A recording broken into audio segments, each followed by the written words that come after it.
I'm Al McFarlane. Today is Friday, November 25th, 2022. Welcome to The Conversation with Al McFarlane. I'm glad to be here. I'm glad to have you along. Before we get going, let me reach out to those who are tuning in or checking us out, asking you to share and like and tell somebody that we're here today, that we're here every day at 1 o'clock, and our mission is to connect in our community around values, around ideas, around stories, narratives, around aspirations, expectations, but most of all around our sense of dignity and sense of purpose and sense of duty to each other, to the Creator, to the future. Well, Fridays, we call it the Healing Circle. We owe that to our partnership with the African American Leadership, African American Child Wellness Institute, African American Child Wellness Institute, headed by Dr. Bravada Garrett Akinsanya. She's usually here, not here today. We'll be joined in a few minutes by Dr. Oliver Williams, who's a colleague, a peer, and a leader in family violence prevention and mental health and social services. But today we've got a great program. I've just reached out and connected with Mike Tikkanen, whose project is called Invisible Children. He's going to explain what that means. But I can tell you the quick summary is learning about how we engage and support financial literacy in individuals and in communities. Let's learn about that first with this video. We'll start with the video and then we'll come back and introduce you to Mike Tikkanen.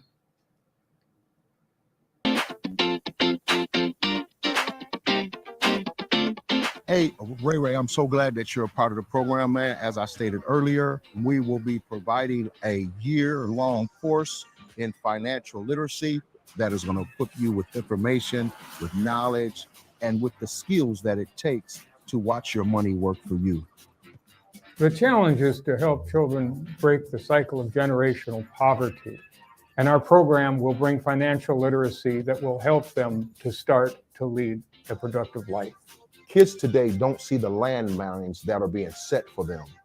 At-risk youth often make terrible purchasing decisions, like buying a $3,000 car for $6,000 and putting it on a credit card that'll cost them 30% interest that will doom their financial future. At-risk youth have no financial skills. When they get money, they spend it. When we look at the intersection of poverty and education, there's a whole group of kids in the classroom that we're missing. We need to find a way to build those financial literacy skills and provide those tools outside of the classroom. Tell me what you've learned in school in regards to finances. The only real thing in school about finances that I learned is people like me don't have money. So River's a great kid. He's an honor student. He cares about people, but unfortunately, he doesn't know anything about money. The financial literacy program that we've developed provides at-risk youth with the basic building blocks that they need to be successful. And then we need to take it one step further so that they understand investing and saving so that they can build themselves a brighter future. Our program starts these youth out with some money. We're going to show them how to use it, and they're going to feel good about what they've learned. Once a month, we will meet at our offices where we will provide instructions and we will be teaching all of the techniques that it takes for you to be successful with finances. We provide our students with a debit card, a savings account, and a brokerage account. I really wish that at River's age that I had this opportunity for a financial class. Fortunately, he's going to tell me everything he knows. What I think makes Kara's program so unique is we're outside of the classroom. We're really going into communities to meet at-risk youth and young people where they are. After high school, I would like to focus on my clothing line, and I feel the financial literacy program will help me be successful with that. We see success every day when one of the members in the peer group is able to step up and step in and answer a question that another member has. Together, they work to solve the problem. I'm excited that the kids are going to hear it from the horse's mouth because I broke the cycle of generational poverty.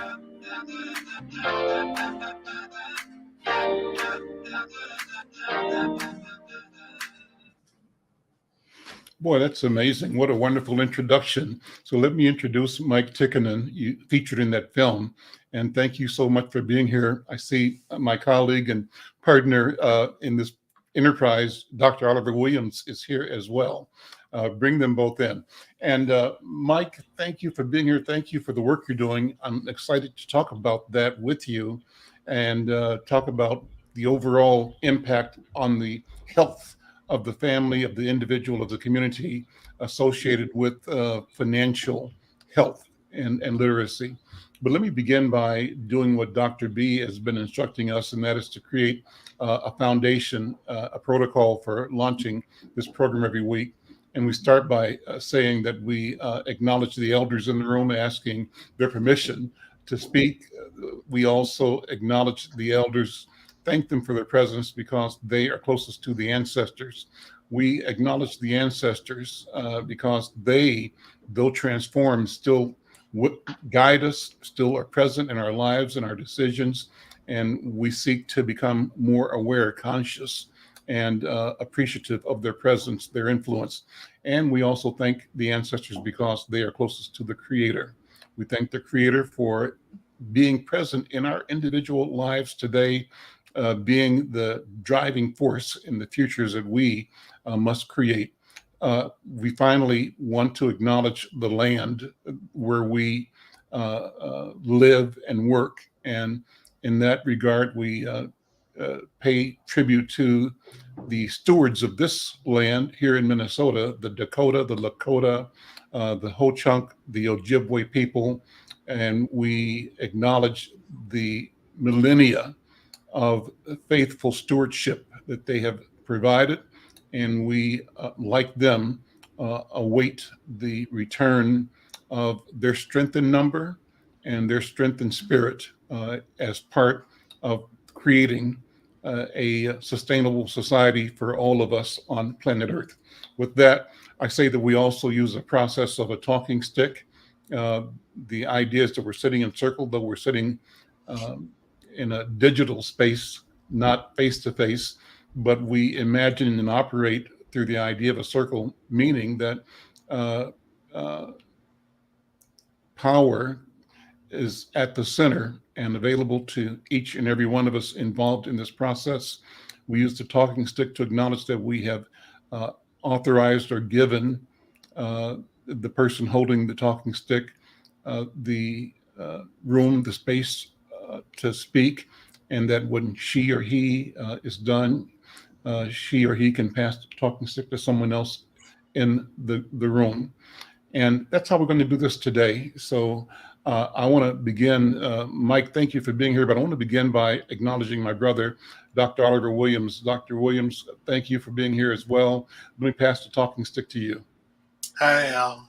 Good to see you, Bubba. I wasn't here last week because there was an event that took place in D.C. I had the Institute on Domestic Violence in the African American community for a number of years, and so I passed it on and recommended another organization called UGIMA to take it over. And one of the benefits of UGIMA is that it's based in DC, and so they're connected with a lot of the funders. So they acknowledge the elders, some of the steering committee members from the past, and me as their former director. And they said they wanted to give us our flowers while we're still here. So many of the people who were part of the steering committee were women, so they gave them their flowers, but they were nice enough to give me a set of cufflinks, Malcolm X cufflinks. Oh. And so, and then we celebrated, and then the person who had funded it, his name is Bill Riley. Mm-hmm. And Bill Riley had met with us when we had conversations about the importance of being able to create diversity from IDVAC, the institute that I directed.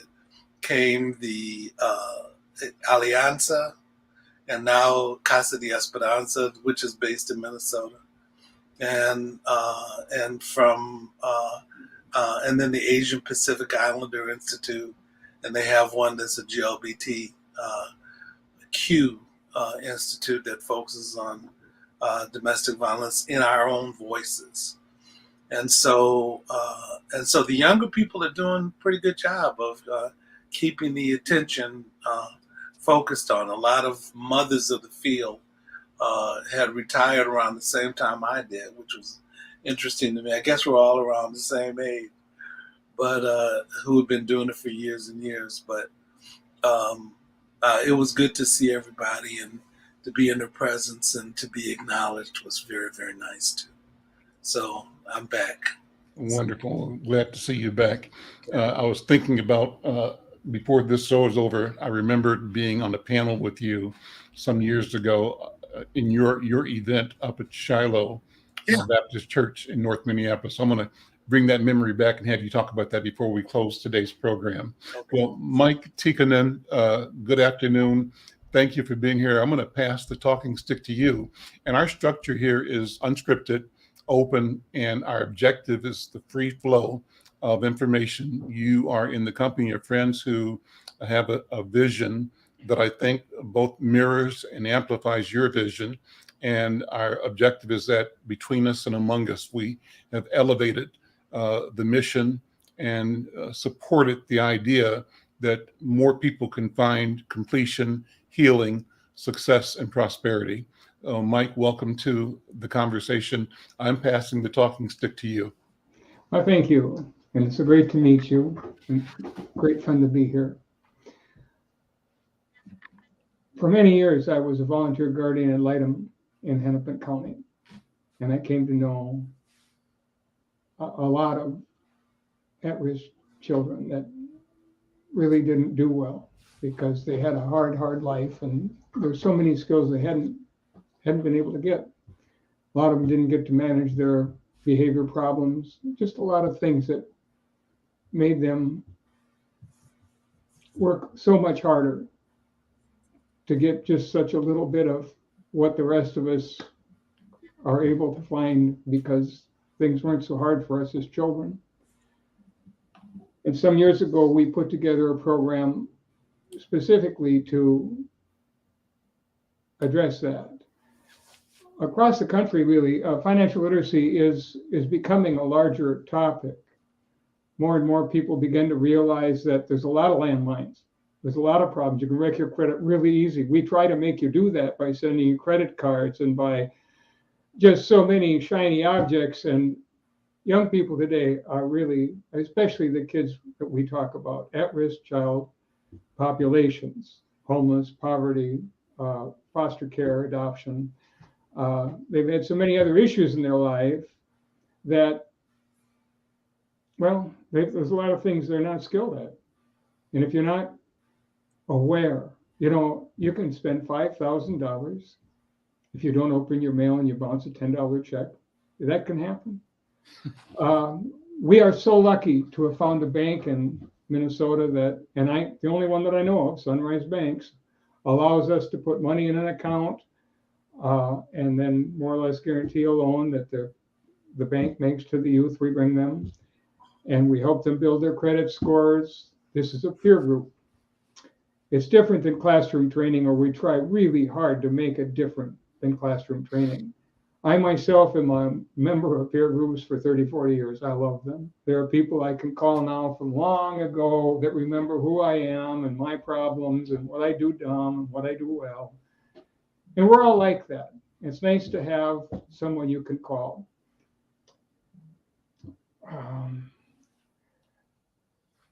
Money is one of those things people don't like to talk about. It's an embarrassment. And young people that feel poor, the difference in poverty and being broke is a big deal. If you feel poor, that's no good. You're not poor. You got family, you got friends, you got people in your life, you got talent. And so we try to knock down a couple of the walls that are up on the way in. We've got a series, every meeting, there are hour-long meetings once a month with the idea that you can connect with us. And in fact, we demand it during that month, so that we walk you through the connecting to the bank. And it sounds crazy to people for the first time I say it, but we actually open up a Schwab self-trading account with them at between month 6 and 12, so they can understand what savings looks like. And I know that sounds a little crazy, but really the exchange traded funds now make it pretty safe. And if we can get them not to do some things, then they're going to be fine. And we're not going to win them all, but they're going to get most of the lesson. And at the end, they own that money. We give them $1,200, and the Schwab people give them $100. And so if we can get them on a habit to save $1 a week, that's for really broke people, then we can get them at the end to be $5 or $10. And the real hope is that we help them with finding either a job or the investing in yourself, so that you have a talent that you can sell in the gig economy. There's a lot of ways to earn a living that don't involve flipping hamburgers at a restaurant you'd rather not be at. And some people want to be at. So the idea is to find the thing you want to do, help you learn how to get really good at it, and how to monetize it. And there are 3 of us that work at this right now, and it's not necessary that we all 3 stay at it forever and ever. The idea is this is scalable, and we can bring other people in. Emily is a poverty-trained educator in the school, and she is used to helping people learn the basic budgeting and the mechanical pieces that are so critical to, if you don't know how much money you have and how much you're spending, your chances of coming out on top are pretty slim. So there's some real simple things that are done that way. And Damon is a serial entrepreneur with a wonderful attitude and a lot of fun to have involved in a peer group that you belong to. And I'm kind of a negative guy. I have so many people beat up, even now. Friends of mine lost everything on cryptocurrency. Breaks my heart. They know who I am. They could have talked to me, but they chose not to. And a lot of it has to do with embarrassment and just not being comfortable around the topic of money. And that's a great sadness to me, because that's dumb. I mean, if there's people out there that want to help you, and we're free, we take these groups. I don't know that we can fund them all forever, all out of our own money. We're running low on that. That's $1,200 a kid, and we go 4 to 7 kids in a project. We're launching our 3rd project in December. Single moms with kids, sometimes really bad credit scores, judgments, things like that. And we work to get them out of the hole into a habit. You got to do it slowly. You got to one person at a time. And there's a lot of pushback. It's not easy, but it's really a powerful thing. You've just put up our favorite slide, and that is on campus at Metro State U in St. Paul. We're invited in by Robert Patterson over there, and we're hoping it'll go to the Minneapolis campus. I'm not sure of that, but I want people that look at this to know that these are 8 feet by 8 feet, double-sided, backlit, and they tell stories. They are data-driven and story-driven, and we are in the healing business with ACEs. The idea is to overcome adversity through skill building and understanding, and where to find the help, how to get through this. It's always a conversation. We've been working on this for years. We just got our demonstration units when COVID hit, so we got knocked down and we had to put them in storage. Now we're up again. So I'm actively looking for college connections that have a student life center or journalism, people that are in the business of child well-being. We really want to have these discussions across the state. We can move this thing to 8, 10, 12 colleges a year, and we can reproduce it if we get more interaction. InvisibleChildren.org is our website. Kids at Risk Action has been here for over 20 years. And we do presentations about the sorts of things that you're seeing today, where the whole point is to get the Rotary members to understand what this is, who lives in this space, how expensive it is when we don't take care of other people's children, I tell people they're just bad at math. If they had any idea, prison recidivism at 9 years is between 80 and 90%. Juvenile justice, so many young people on Prozac, Ritalin, and all those other psychotropic meds because of behavior problems that can be violent. The schools are disrupted. There's just all these things that we can talk about and approach more intelligently. It includes the people around. Oh, I was so impressed with your interview with Sheriff. Sure. Yeah. Someone like Kathleen Blatz, who was the Supreme Court Chief Justice, and when she got in there, she fought crazy hard for kids in child protective services. She knew what they needed. She knew what to say. She drew great changes in that organization here in this state in her tenure. And I'm hopeful that Sheriff Witt will too. I know that the sheriff in Chicago runs the largest mental health facility in the country, Tom Dart. Think about that. I mean, it just, who are we? We don't know these things. We have to know these things so that we can talk about them and be comfortable with the conversations and bring resources to bear, support the community. But an unaware community doesn't see the problem and they're not going to help us solve it. So that's why we're doing what we do on the college campuses, because they can help us get the word out. Let me jump in and be the reporter and ask questions that will help you lay out both vision and mission. Backgrounding, Mike, what are the myths that young people have, that families have about money? Why is it that people are uncomfortable talking about money? When I say people, I mean everybody, but I'm particularly interested in what you have observed as the attitude, the fear, or whatever it is of Black people about money in general. And you may notice a distinction between Black people who are impoverished or poor or broke. What, describe the delineations, the classes or the strata, and what is their understanding, and where is it wrong? Where does it come from, and why is it wrong? Thank you. The people that we work with specifically are people that come from families that have been brutalized. It's like walking into a war zone if you don't know what you're doing. Banks are cruel. It looks that way.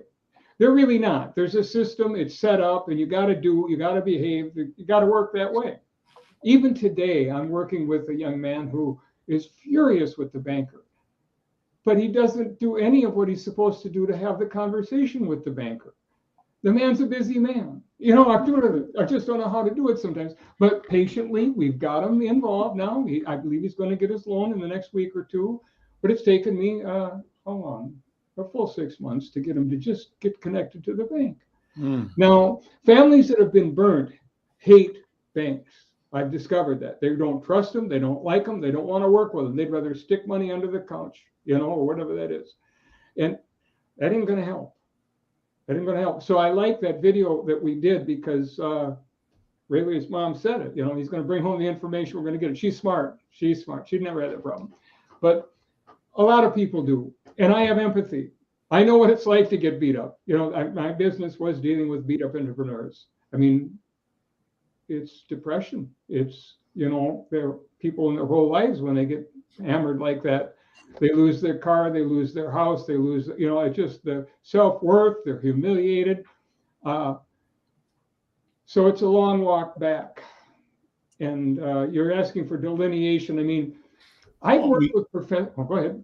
Well, I mean, even just standing kind of outside of the field of study that you're in, the field of work, and how do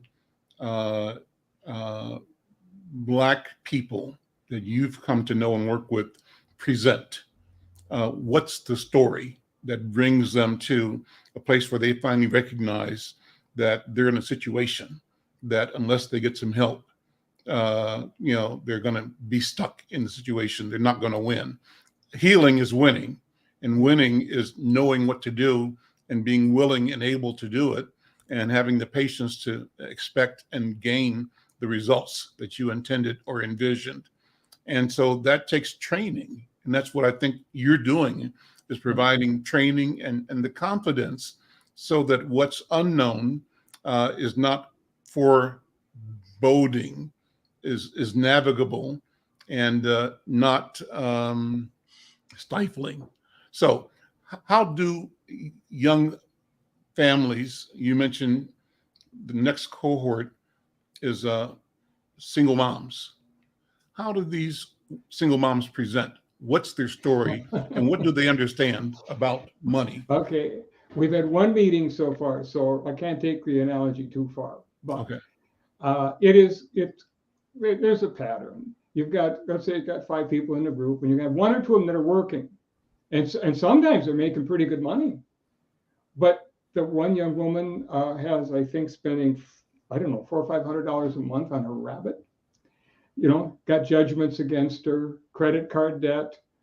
That's just, let's talk. We're going to help you with habits. Walk them down the stairway 1 step at a time. Mm-hmm. And if we can get you to save $1 a week, that's where we're going to start. But do it religiously. You have to have a pattern. You have to be able to,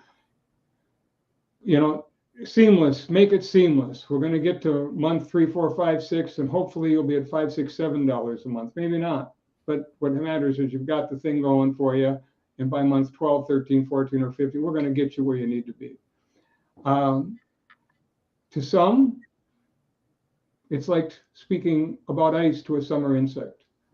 They absolutely don't, it's just not in their field of vision. They've been down so long, and their self-worth is so poor. I am empathetic. I mean, I go back to child protection, and I saw what happened to a lot of them. And it takes, we try to meet them where they are. Some are up here a little bit, and but everybody's struggling. I mean, we only work through organizations. I should make that clear. We don't take kids off the street. We won't work through foster organizations, performance organizations. We're looking for number 4, 5, 6, and 7, and we're looking for matching grants from here on in, because it's going to be a full load for us to do that as a small organization. And we're proving the concept. We've developed the materials. Most of it, though, really is not classroom training. It's your problems. It's your issues. It's what you need to know. And we try and make it, a spoonful of honey as opposed to dire medicine you don't want to take. So let me ask you about perspective, point of view.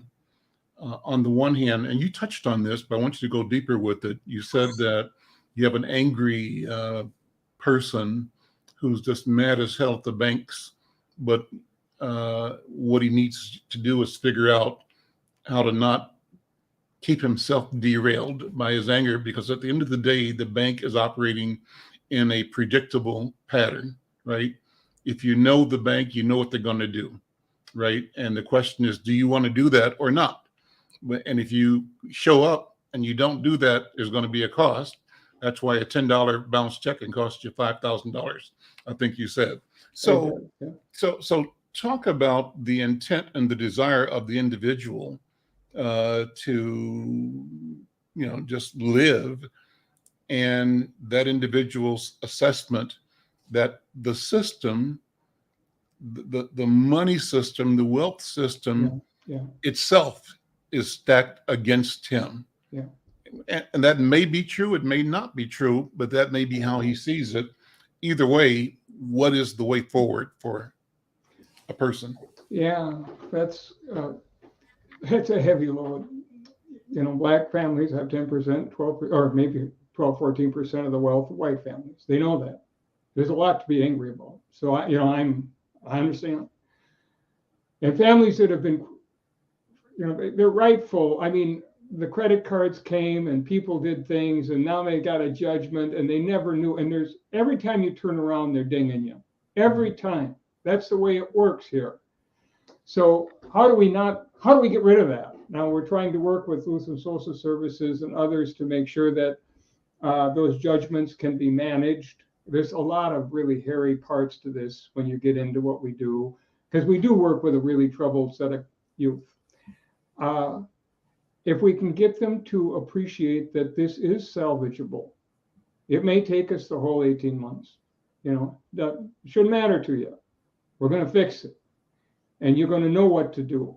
And I can't promise this, but I do believe that we're able to actually do what we're doing with the credit building and with the savings, or call it the Schwab self-trading exchange traded funds thing, even if they have judgments. We take some risks, but the idea is to, we're all in this together. We're putting ourselves out there a little bit to get, because it is kind of the money that keeps them in there.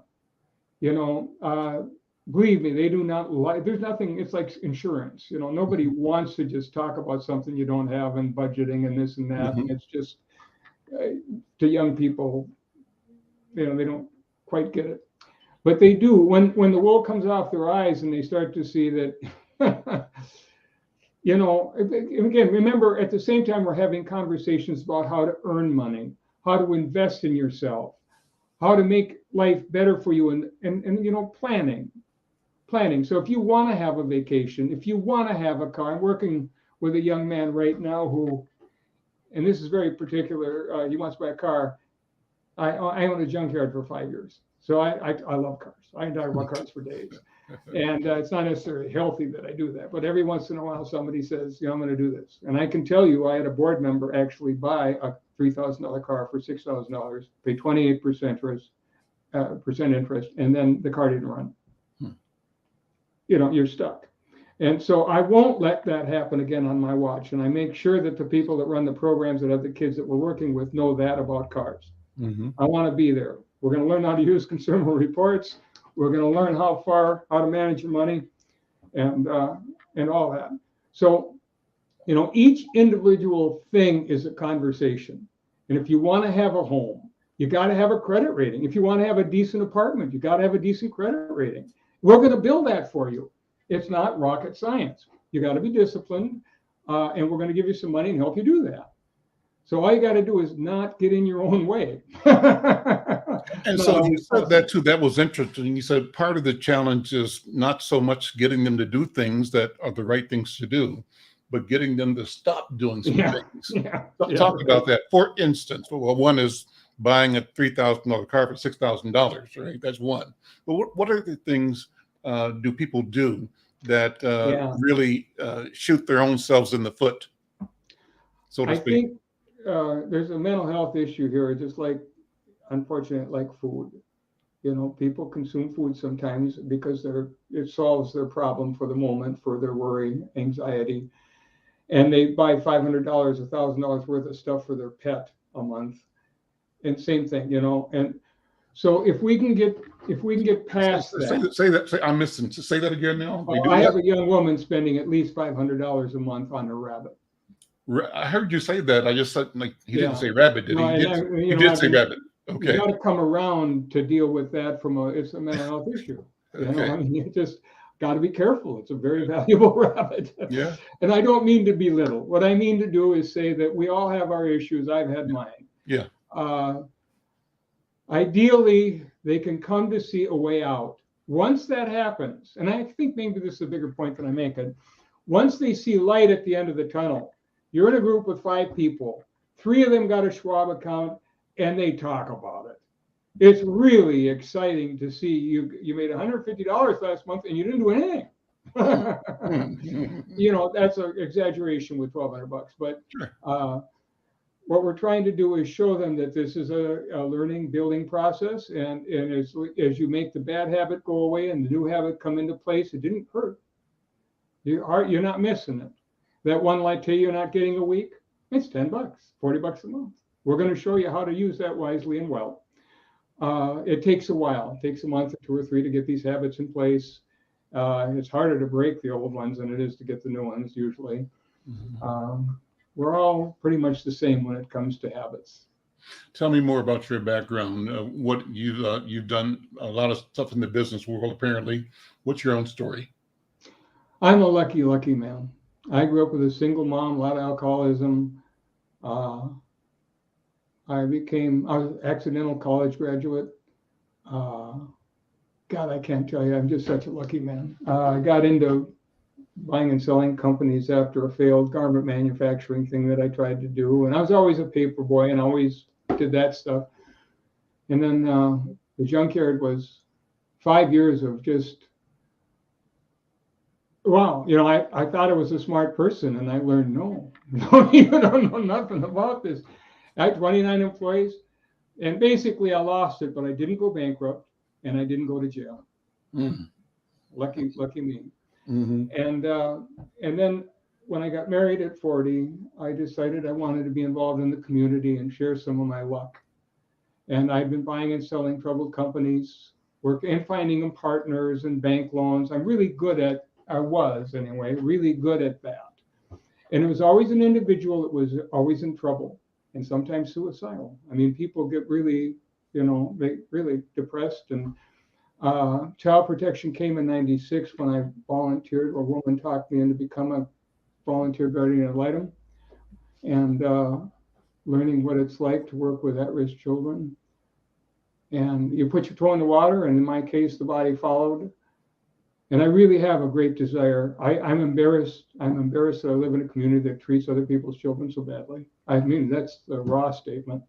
One of my initial board members, who was also a CASA guardian ad litem, who died recently, made public policy in Europe on children's issues for 10 years as a 3M exec. And when he came back here, he became a guardian ad litem, and he wrote a PhD thesis called Nation Out of Step. And that is a statistical analysis of the difference between how those 20 nations, and I can get into the weeds if you want, but there's 20 nations we used to always compare ourselves with, treat their children and how we treat our children. Mm. We basically built militarized police forces, prison systems, it goes on. And so they didn't. After the Second World War, they realized if they didn't rebuild their families, it wouldn't matter if you got nice buildings. So they had the big safety nets. And we got to get in that direction. And we got to convince a public that really has been in cloud nine for a long time that we're not there anymore. And I'm a data guy. I don't want to bore you with it, but I mean, most of what I know, and I'm tying it together and trying to write a second book that will be more comprehensible because it's just a thread, one long thread of interwoven problems that we are living with on a daily basis that we need to fix. So I'm going to guess that the data from Europe suggests that self-interest means we should create safety nets, and those safety nets really strengthen and broaden the vitality of the culture, the society.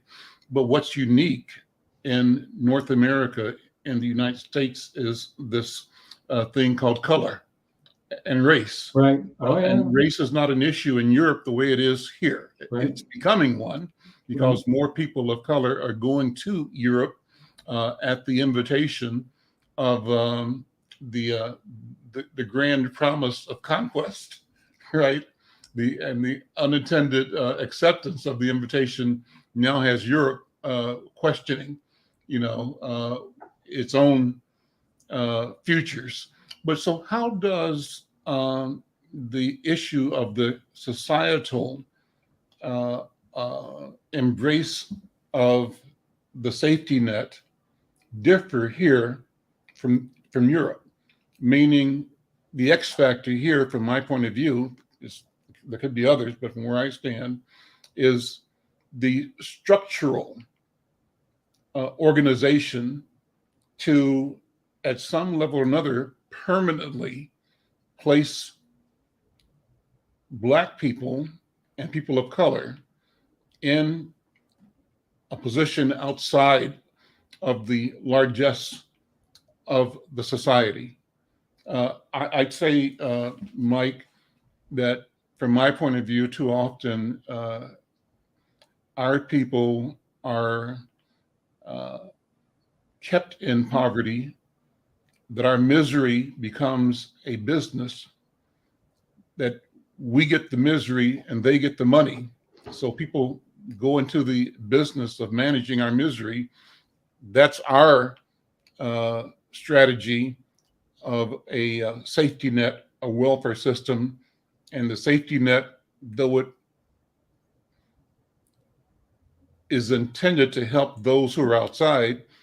Who it helps for sure is those who are working in the safety net system. Yeah. And so there's less incentive. Problem solved, I lose a job. Wrong way of looking at it, obviously, but I think that sometimes we get stuck. What do you think? It's probably the saddest part of our culture. I mean, we have to start with a pretty robust and mean capitalistic society. There are other capitalistic societies that just simply make life easier for poor people, and they don't want 1% owning 60% or whatever the numbers are today. No, so there's a lot of money involved in the prison system. We could talk about privatized prison. We can talk about each individual segment. I think, in my experience, if most people just don't know. I'm in child protection. That's where I'm kind of got a safe zone. So I don't lose many arguments. I don't. I try to keep it right down there with a 2-year-old, a 3-year-old, a 5-year-old. And then I tell people, I think you're bad at math. You have no idea what this is costing you. And what do you get out of it? What do you get out of it? Black said that 90% of the kids in juvenile justice came through child protection services. Now the stats show 70 to 80, but still, I mean, that's a lot. And then 90% recidivism at 9 years, 80, 85, and then the damage and the pain and the communities. No, it's step 1, 2, 3, 4. If you're not helping these kids heal from the traumas they've gotten from the hard lives they've had. And then what I started to say, and I want to complete it, is that I met with a political person once in my life and begged her for, and she ran, and she had power, with a couple board members, quiet room in a Ridgeville library, and I needed mental health money. I wanted her to help us find funding for mental health. And she, in the nicest, kindest fashion, said, "Mike, there's no appetite for this." We're in a little room, and I said, "Well, we had $1 billion for the stadium. We had $1 billion for the bridge that fell on the river, and we had $1 billion, and I forget what the third one was. But anyways, and so I got kicked by a board member for being rude. And the good news, there's a happy ending to this, is that about 5 years later, I was called by somebody else to go talk to her again. He ran another nonprofit. And I said to her, when I met her, I said, you may not remember me. And she said, "Oh, yeah, I remember you." She's a kind, gentle person. And that morning, Sheriff Stanek and the Ramsey and Washington counties got a third of the page in the Minneapolis Tribune threatening to sue the state for not providing timely mental health services to the people in jail with squad cars. And I put it on the table. I said, "You don't want to be on the wrong side of this. You do not want to be on the wrong side of this. So if they can sue you, why can't we?" I mean, these are 5-year-olds. I'm begging for, and so I sat behind her after the death of Eric Dean, had his face and head chewed off by his mother after he was 4 years old. Awful death. Dayton, Governor Dayton called that child protection to be a colossal failure on that. And that was big stuff. So they had a task force. I sat behind her when she ran the task force. What do we call it? It was a review meeting of some kind. And when a child protection worker said, "Well, we don't pick up kids on weekends or after 5, she shot out of her chair and she said, "You will find the money to do that." Okay. And so that one conversation where we were able to show her, I think people aren't really mean and cruel in so many cases. They're just dumb. This isn't something we talk about. And I don't mean to be mean, but they don't know. And so that's what CARA, Kids at Risk Action, supporting the people, programs, and policies that help kids at risk. The idea is I spoke at the UN. We've spoken at prison warden meetings and all that stuff. It's just more people to understand that the child protection needs to be better. And I'm going to take a kind of an important back step and tell you that they're trying to dismantle the program I was a part of for 30 years. The CASA volunteer program right now is being taken apart because the management found the money to have all staff. Now you can say, well, that's just wonderful, but it's not. Because staff will take 30, 40, 50 cases, depending on the budgets at the time. That's 150, 200, 250 kids. And you cannot run a child protection system that thin. You can't do it. I worked with kids one day at, 2, 3 cases at a time. I spent whole days with them. I had more success, I'm absolutely sure, with the 50 kids that I worked with. And don't get me wrong, I am not throwing rocks at anybody except for this particular motion in that program. So anybody that wants to talk about that, I'm kind of hot on the collar about that.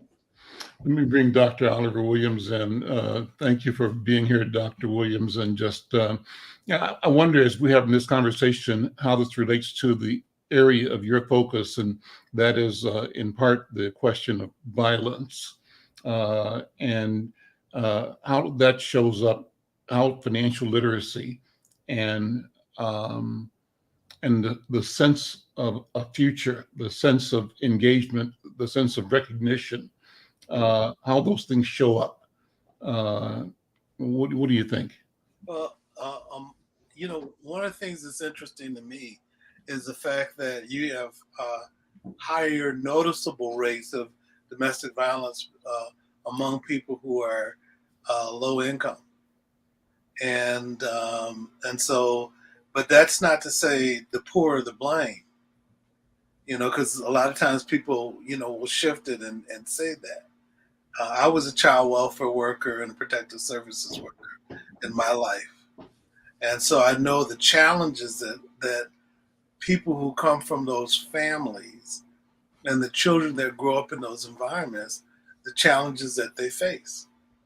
And some of it is, as I heard Mike talk about it, to me the thing is teaching young people who may not have been exposed to it or come from environments where you may have had broader education, you weren't as exposed to it. And you have to develop a set of life skills to help you transition. And then sometimes when people are in environments when they're dealing with different challenges, um, they have to suffer through it. But the other thing is that there may be some social learning where you perpetuate the challenges. And as Mike talked about too, I've seen some people who came from challenging environments but were uh, exceptional persons to be able to make it through those environments. I had a young man who mother and father left him at a gas station, left him and his siblings as children at a gas station and never picked him up.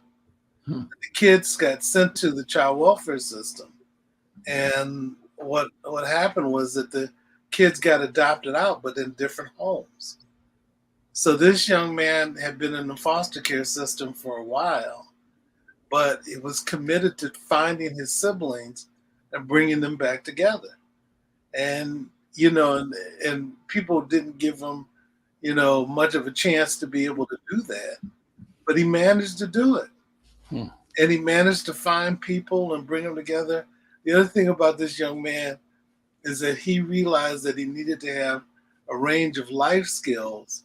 So he ended up getting into an automotive program in high school and developing different other sets of skills like plumbing, and was able to sort of organize himself to bring together his older brothers and sisters and his younger brothers and sisters to organize his family again.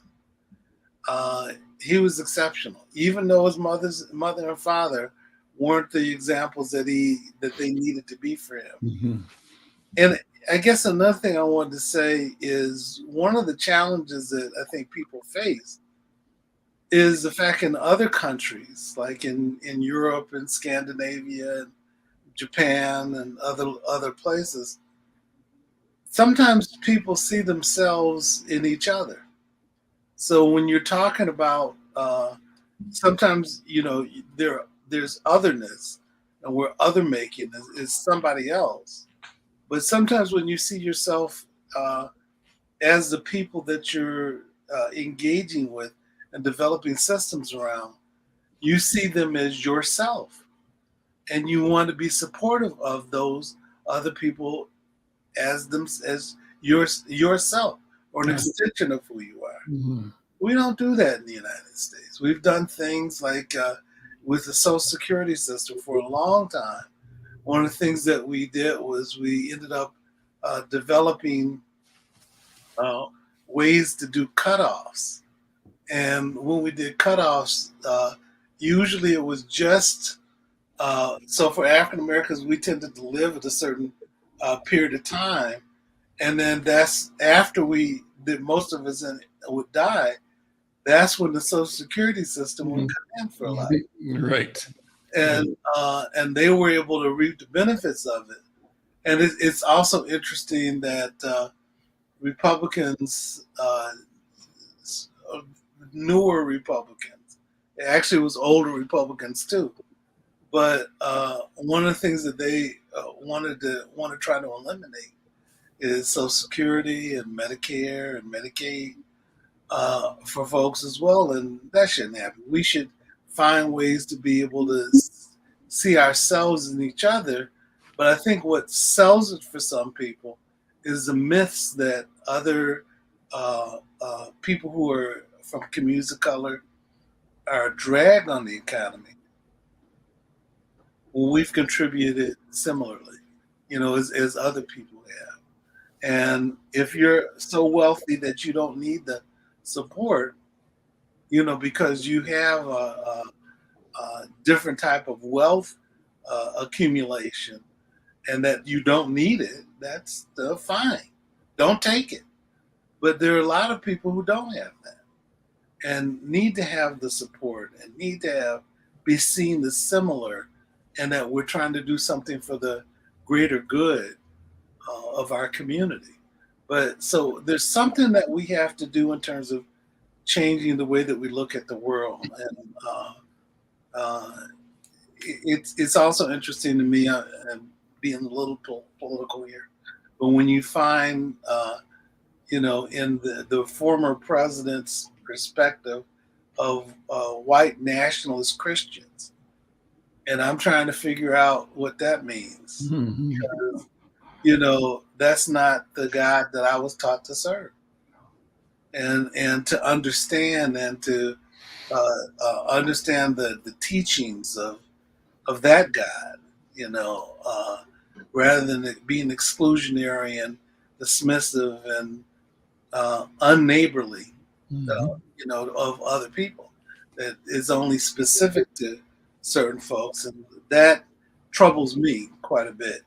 But I think that has its roots in people being exclusionary of folks and not wanting to reach out to people who've been challenged by some of their experience, and then some of the challenges can continue on for those young people. And what I appreciate about what Mike is saying is the fact that you're developing life skills for these young people who haven't been exposed to environments to help them to move forward in life and to understand systems maybe differently than what some families have been able to teach. I mentioned there was a story I wanted you to go back to. I'm not sure when it was, some years ago. It was one of your national conventions or meetings on uh, uh, violence in the Black community, Mhm. domestic violence. And if I recall, I don't know if this is the right name or not. In my mind, the name Mary Winston comes up, but I could be wrong.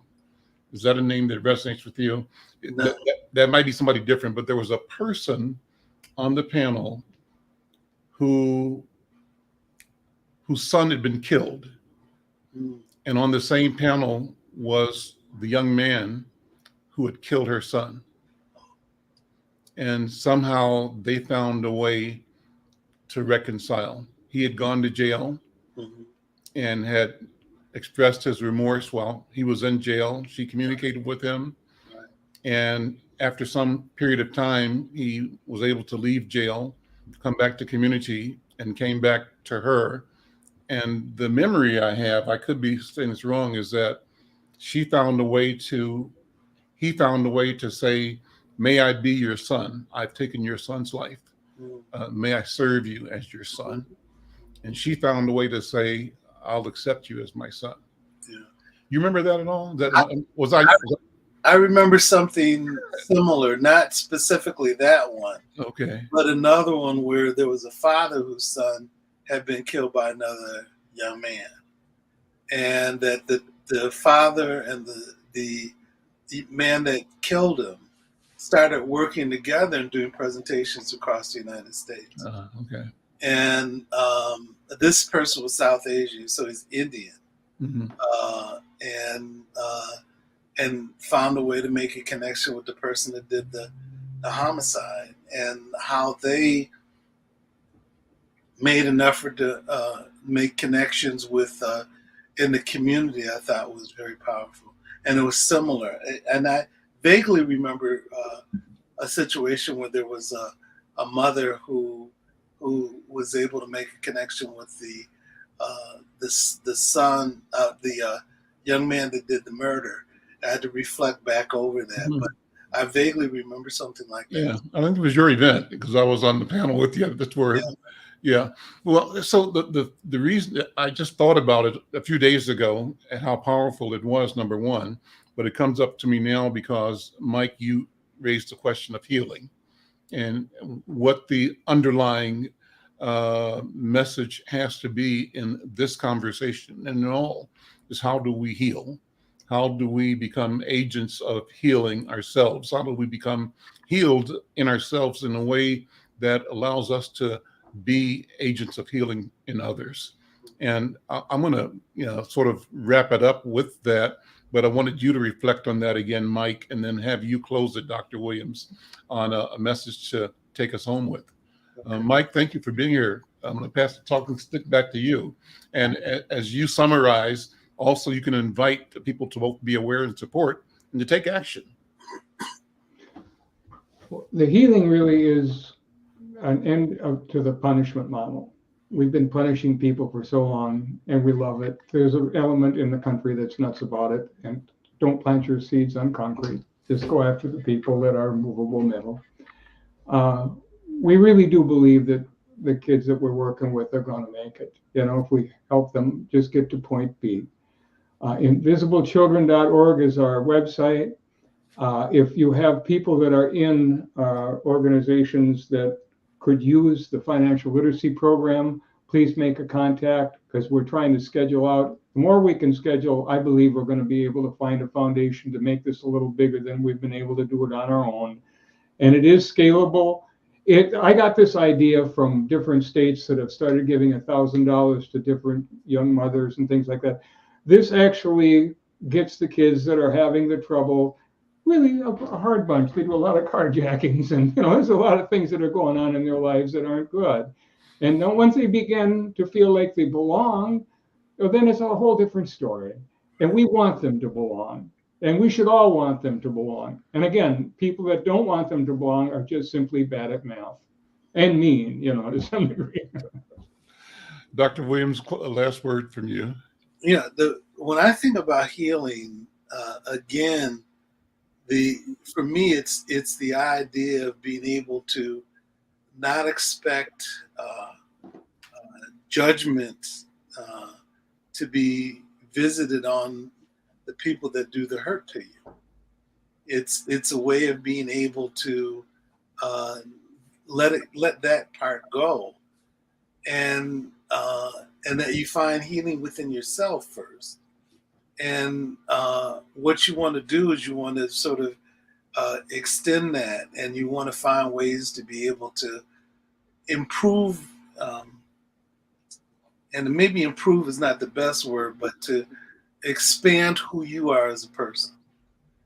And oftentimes expanding who you are as a person allows you to maybe help someone else who are dealing with challenges, and sometimes maybe the challenges that you dealt with, to sort of resolve themselves.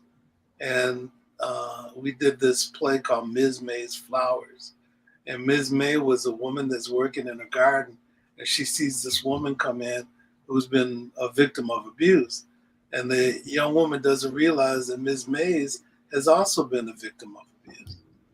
And then what she does is she helps the young lady to understand that she understands, but also to give up some of the behaviors that she's taking on to be able to avoid dealing with it, confronting herself, and dealing with the shame of that. Mhm. And then, so what Ms. Mays does is she ends up using her experiences of being a victim to being a healer.